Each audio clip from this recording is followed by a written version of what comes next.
Nicolas Barré, Antonin nous parlait de ce que la victoire de François Fillon oblige pour la gauche, mais il n'est pas complètement sorti d'affaire. Il a 5 mois devant lui, François Fillon, pour préciser son programme économique qui comporte des zones d'ombre et des propositions difficiles à tenir. Oui, il va devoir apporter de nombreux éclaircissements, et notamment sur un point, l'assurance maladie. Le sujet est tellement polémique d'ailleurs que son équipe est déjà en train de mettre de l'eau dans son vin. Vous savez, le sujet est double. C'est d'abord l'idée d'une franchise qui ferait que la sécurité sociale ne couvrirait les dépenses qu'à partir d'un certain seuil, et puis d'autre part, le périmètre même de l'assurance maladie qui serait limité aux maladies lourdes et à la longue durée, ce qui laisserait le reste aux mutuelles. Et là-dessus, François Fillon a énoncé des principes, mais le diable est dans les détails, et ces détails, il ne les a pas donnés. Et justement, est-ce qu'il y a des points qui d'ores et déjà dans le programme de François Fillon paraissent intenables? Le point explosif, évidemment, c'est la suppression de 500 000 emplois publics. Pourquoi ? Parce que pour y arriver, il faut au moins 3 conditions. D'abord, il faut ne remplacer vraiment qu'un fonctionnaire sur 2 partant à la retraite.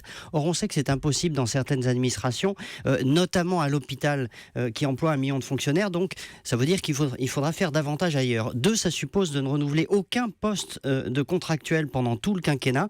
Et puis 3, il faut que les collectivités locales jouent le jeu. Or, l'État n'a pas la main sur leurs comptes. Et il avait dit qu'il suffisait de réduire, quand il était venu la semaine dernière, on réduit les dotations, on les étrangle en quelque sorte. C'est quand même difficile.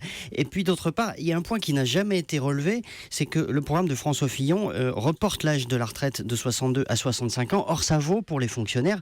Donc, ça va retarder beaucoup de départs à la retraite, ce qui rendra plus difficile l'objectif de suppression de postes. Donc, là encore, comme pour la sécurité sociale, il faut s'attendre à des ajustements, des discussions sur la réalité de son programme.